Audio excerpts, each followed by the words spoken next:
Thank you, everyone. Permit me to stand on the existing protocols. And I equally want to thank you for the time you have made out to be here, out of your tight schedules. God bless you and reward you abundantly.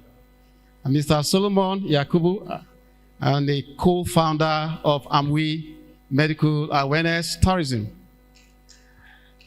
Mr. Solomon Yakubu is a writer, an educator, and a continental voice in health transformation. I'm also a co-founder of Medical Awareness Foundation. I want to present a topic. Please, I'll be taking it bit by bit. The topic is the transformative impact of cutting-edge technologies on health sector. We want to look at one of the things that is causing gaps, because our team says medical awareness tourism bridging the healthcare gaps. Truly, if there are no gaps, there will be no point for us to be here talking about how to bridge the gaps. So there are gaps, and one of the things causing the gaps is the topic we are going to consider. So we are going to look at this topic in detail. We want us to have an insight into this topic and see the areas that is causing gaps. And let's see how we can cover those areas. So the first thing I want to look at is what are the keywords in the topic. Now, the first thing is transformation. What do you understand by transformation?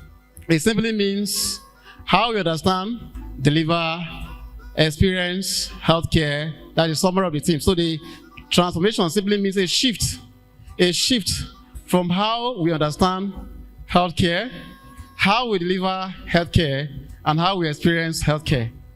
The question is, how were we delivering healthcare before now? Because if there's a shift, it means that shift is from one level to another, from a lower level to a higher level.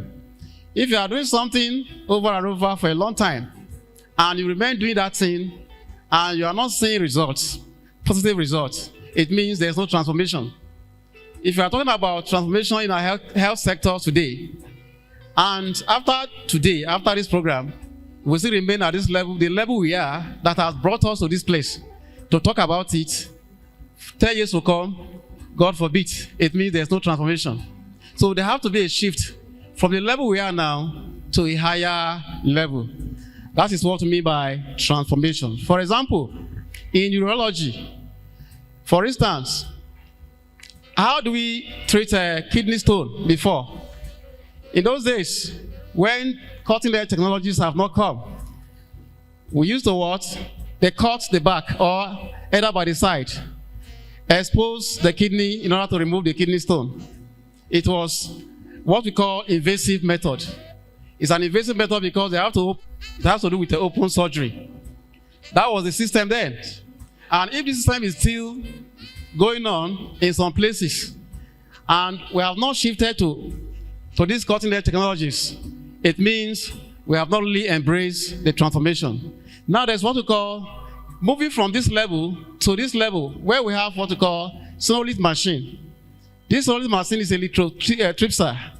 It is used to break kidney stones into pieces, into particles. It uses what we call shock waves from outside, and then to where the stone is, and to turn it into pieces. But from that level, we move to the level of what we call thulium fiber laser. Now, this thulium fiber laser, this one is using minimal invasive method. Minimal invasive method, just a tiny incision. Now the thulium, the fiber is inserted into the urinary tract up to the stone, and immediately the laser fire higher frequencies impulses on the stone and turn it into dust, which we call stone dusting in a medical term. Now, if you look at it from the era where we have to use force reps, we have to subject the patient to open deep cut before they can bring out stone. So this particular one I've just said, that has to do with just a little incision. You can see that there's what we call transformation already.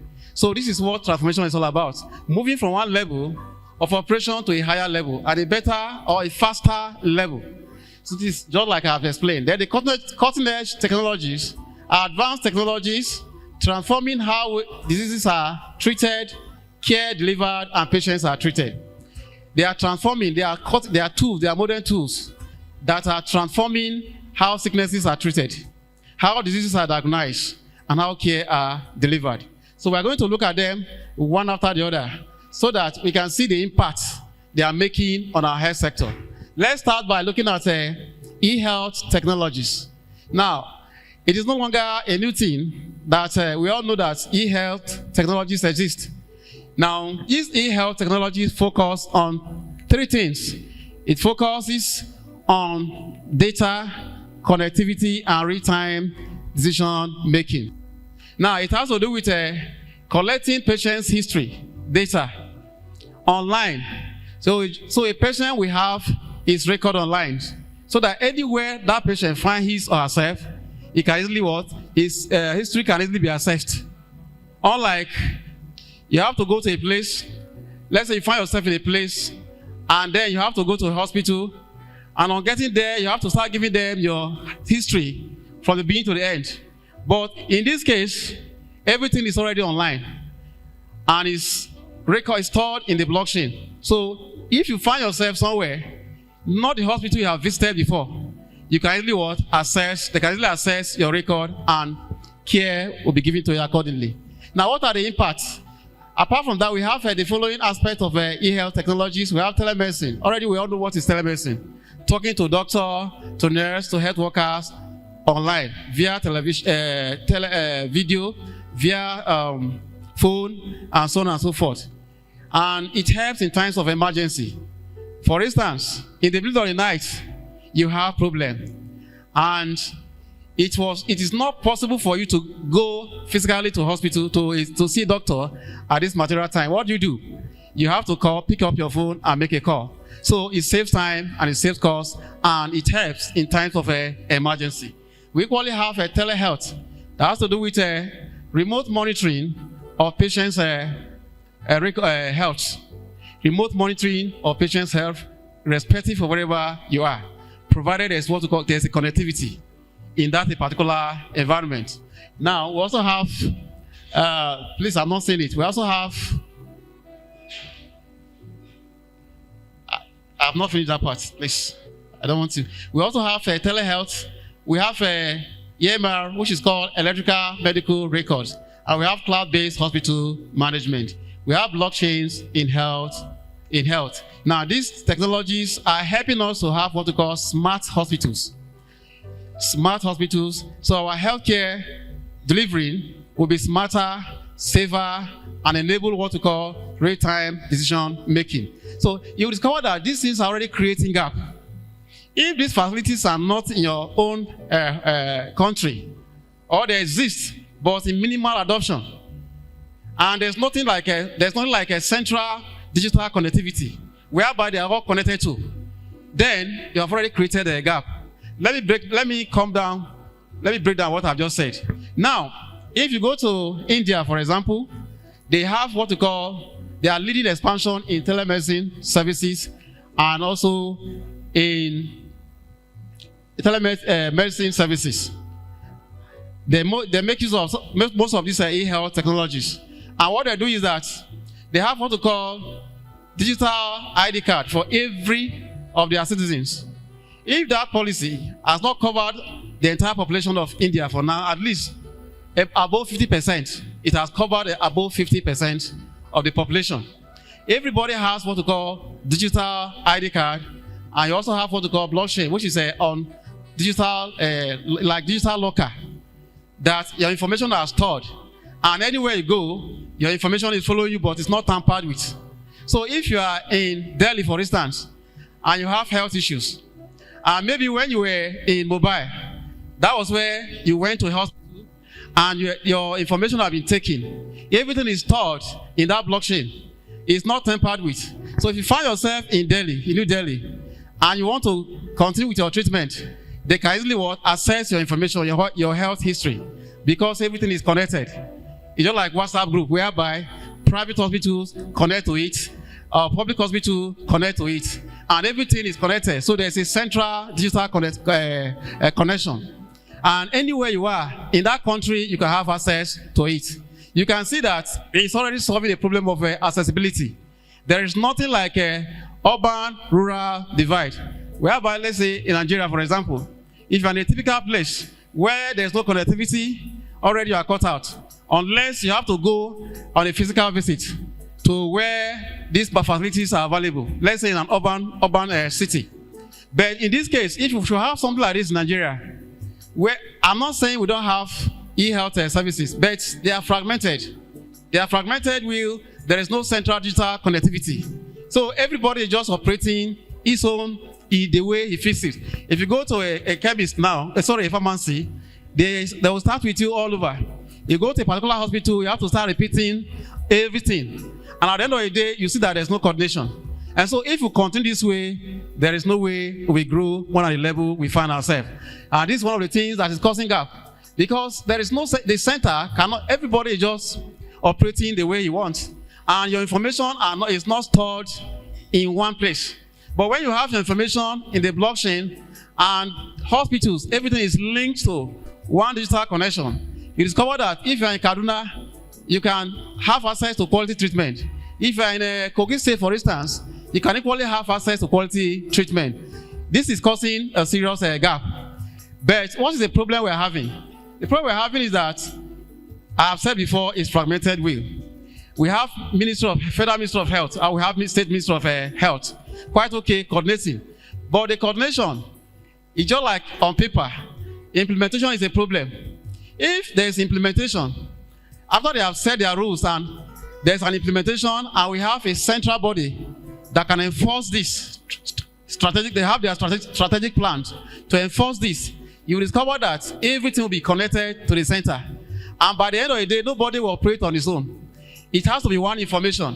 Wherever you find yourself, you can have access to specialized and quality treatment. So this is one of the areas of a gap we are talking about. And as we are discussing today, we are here to bridge the gap. Let's begin to look into this aspect. How do we connect all our e-health services or e-health technologies to hook up to one digital central, let's say one digital at the center. We have it, everything is at the center, and everybody can plug into, private hospital can plug into, public hospital can link up to, so that once you have your information, but we equally are going to use the blockchain. Once your information is stored in blockchain, unless with your permission, nobody can have access to it. So it's an area that we need to look at.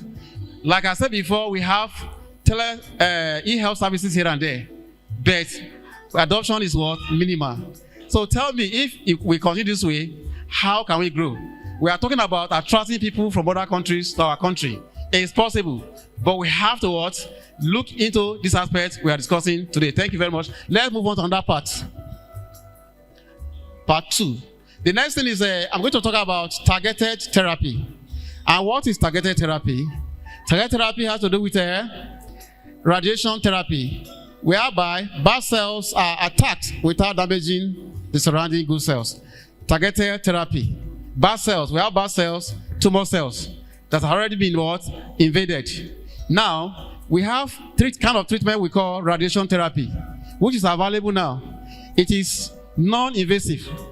And the latest equipment machine that are being used now is what we call gamma knife machine and server knife machine. We still have another one that is still what? It's still in its new stage, which is a flash radiation. Now, with these facilities, a patient can be treated without deep cut, without open surgery. Now, and one good thing about them is that, for example, gamma knife send multiple beams of radiation to the brain. It's used to treat a brain tumor directly to the brain from multiple angles to that particular spot where the tumor is. It will convert itself to the size of the tumor in order to minimize damages to the healthy tissues around. So you can see, unlike if you want to open the skull, in order to get to the brain, you discover that there may be damages to the healthy tissues around. and it will take time. You will spend many days in the hospital. It might lead to deep severe pain, and then it will have a side effect after some time. But with this now, there will not be side effect. You don't need anesthesia. Everything is done in a twinkle of an eye. You can even receive the treatment in 1 day, 2 days, and you're back on your feet. Now, gamma knife is used for brain. What about Sava knife? This one, there are different types of cancers all over the body. Cancerous tumor all over the body. Now, the moment you use a gamma knife machine, it will deliver high dose of radiation. Just few, but it will spread, the radiation spread to all over the body, treating the brain cancer, the prostate cancer, the breast cancer. Is going around and treating. Now, these are one of the things that is making specialized treatment to be available in some of the countries we are admiring today. If we hear that I want to go to India for cancer, they have this equipment. Now, the question is, do we have complete cancer treatment in Nigeria? I may tell you that, yes, we have a chemotherapy.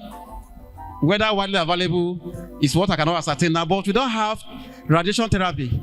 It's not widely available. Once you have anything and it's not widely available, it's as good as we are saying you don't have it. Because it is not everybody that want to have access to it that can have access to it.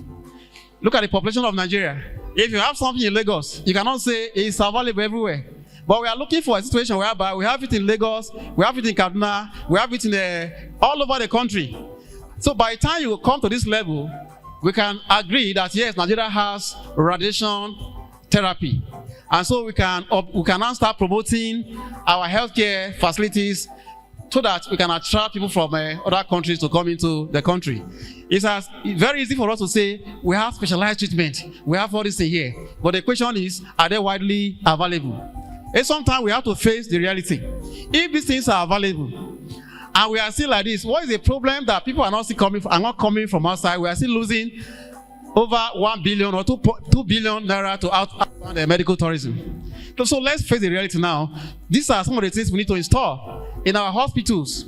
There we also need what? E-health technologies, so that these services can be available everywhere you are. You can have access to this quality.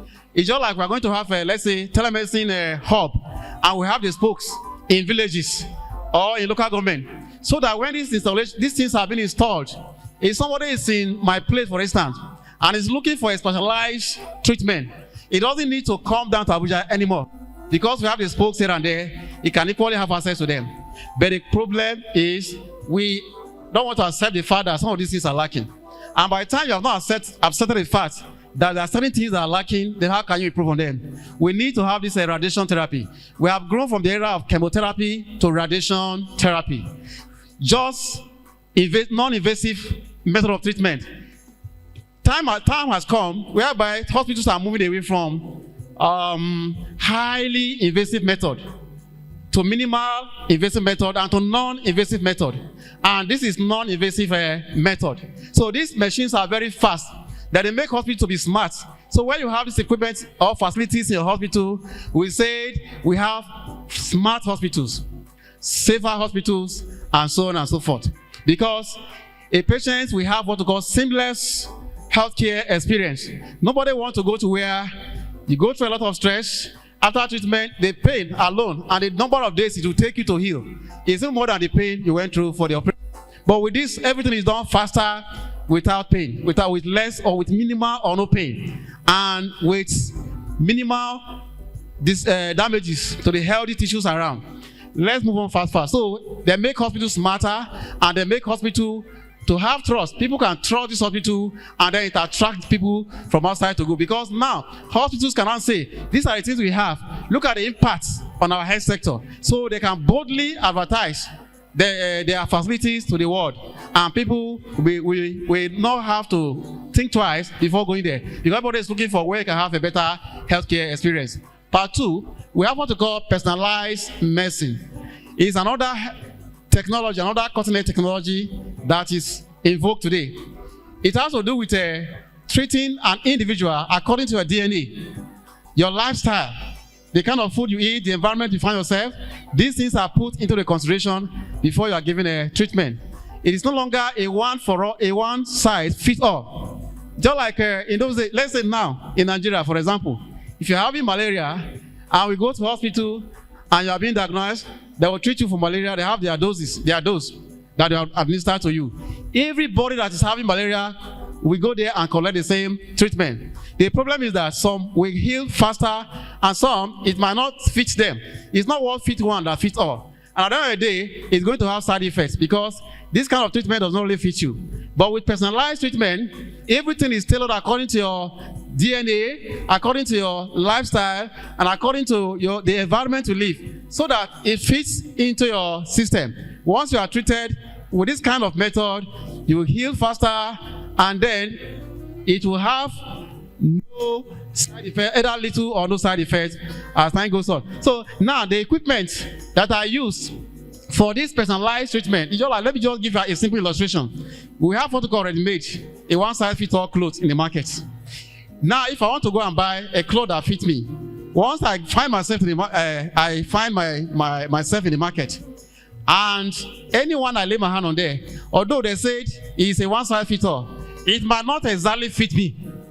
And when something does not fit you exactly, it will not give better experience. That's what we are talking about now. So now it's better you have your own clothes and take it to your tailor. They will measure you and show everything according to your size, and then it will fit you. And you have even the feeling of satisfaction alone gives you a better experience. This is what we are saying. Now we have what we call, please let me see. Let's be bold. Be bold, please. Who is operating this thing, please? Take it back to that personalized treatment. I'm not here yet. Take it back to that personalized treatment. It's all right. It's all right. Look, personalized treatment. It's all right. Look at the equipment we have here. What you have here is called Illumina Novasec. This one is used to read your DNA, your personal DNA, so that they can recommend personalized treatment for you. And then we equally have what we call Google DeepMind. It's an AI-based platform. It's used to analyze your system. At the end of the day, they will use it to recommend for you personalized treatment.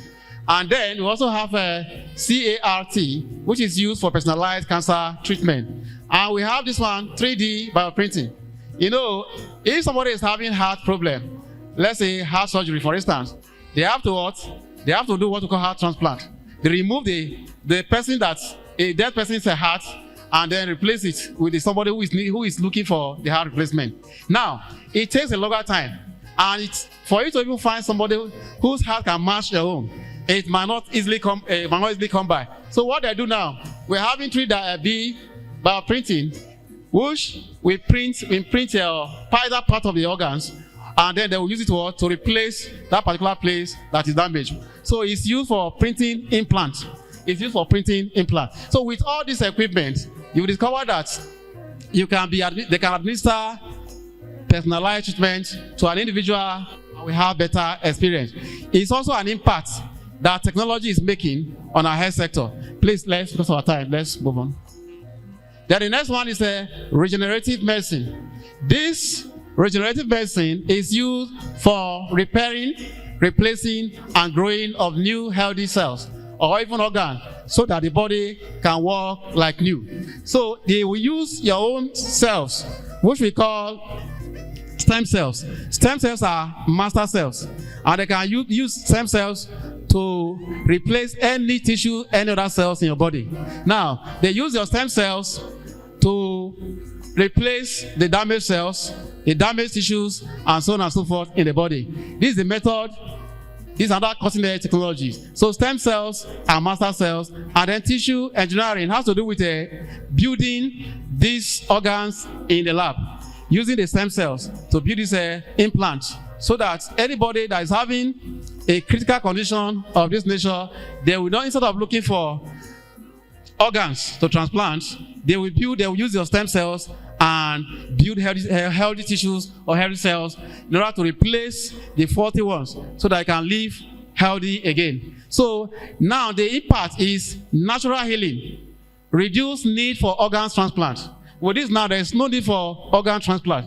Normally, it's not even easy to come by organ for you to come by a heart of somebody who is dead, And then after they have seen the heart, they put the heart, before they used to put it in the eyes.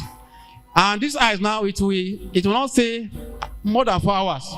What if where you are staying, where the person need the treatment is far? At the end of the day, before you reach that place, the organs will develop problem. But with the coming of this technology, we have what we call organ care system. This one now, they will put the heart into the system, clinically call it Meditrans. Put the system into that Meditrans, and as you are going, it's as if the heart is inside another body. So it will provide the nourishment that the heart needs, so it stays longer. Now, this is available, and with this equipment here, you discover that this process is becoming easy already. This is another impact on our health sector. Tell me, if your facilities are having all this equipment, and if we have this in everywhere in Nigeria, there is no need for us to go out, because what we are looking for is now your Sokoto. So there's no point whereby you have to go out and start looking for this treatment, because we have them here.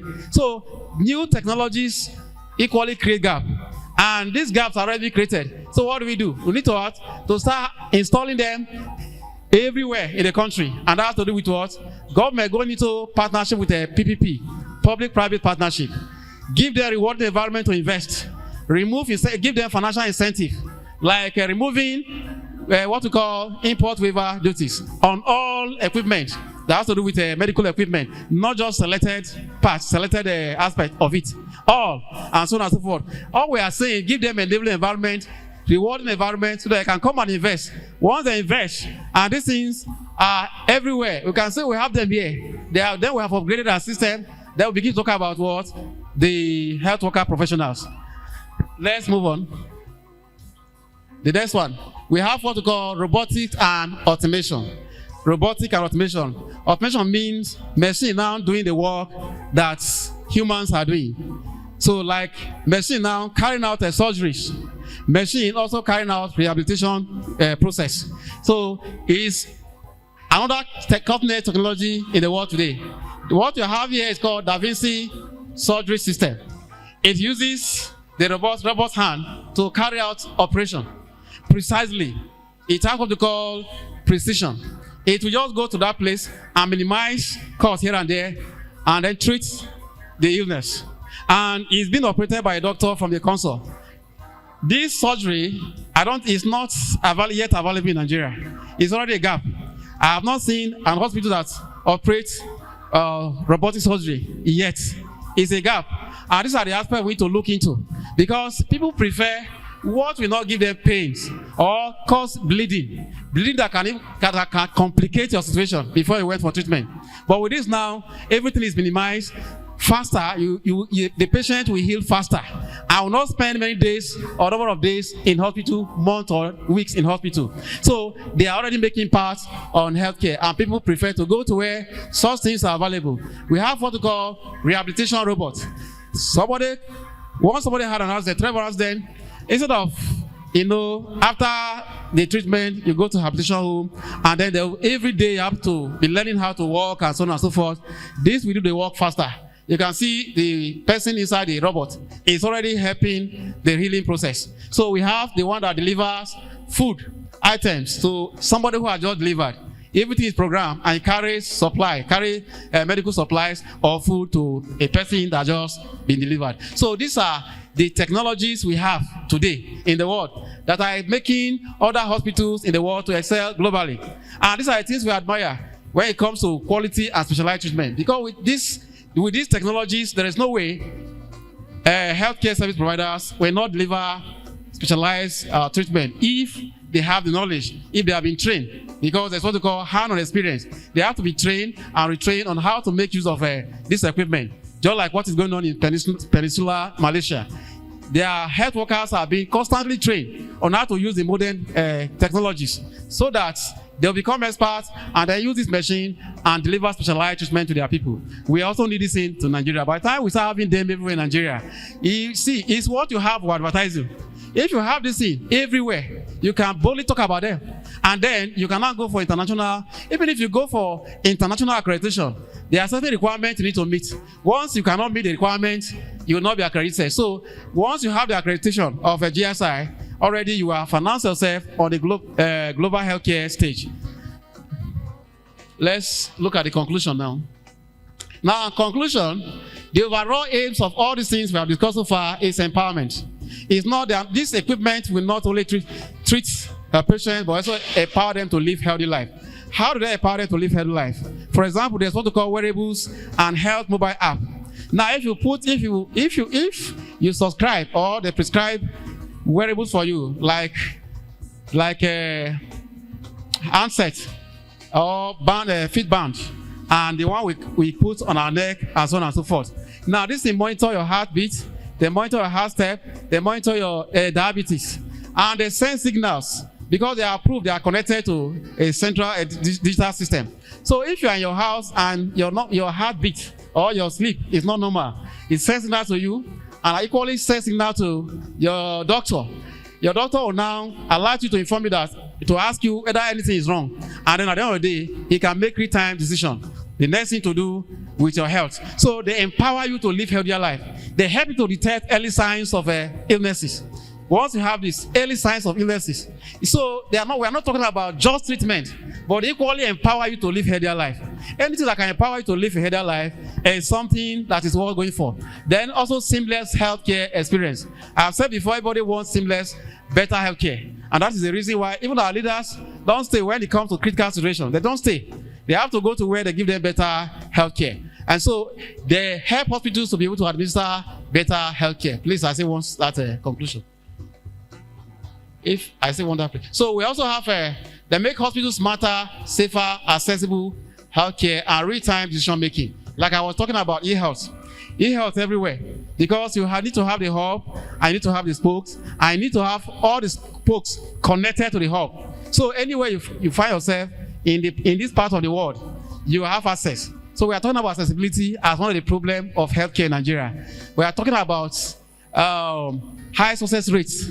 With these technologies, we can be guaranteed that if we have specialized healthcare, we have healthcare service providers that can mount on this equipment, we are going to be guaranteed that we are going to record high success rate, there'll be good patients outcome, and so on and so forth. And the problem of accessibility will become a thing of the past, because there's nowhere you find yourself in any part of the country that you cannot access specialized or quality treatment. Thank you very much. The conclusion is that look at ordinary phone and look at smartphone. If you can remember the work of this phone and this one, you know that the difference is clear. Where people are saying using this one, they will not have better experience. Many things they want to do, they are limited, they are incapacitated. But with this, you can explore the world, you can automate the world. So everything here is packaged to give you better experience. The choice is yours. If you are placed with these two now, which one will you go for? Make your decision.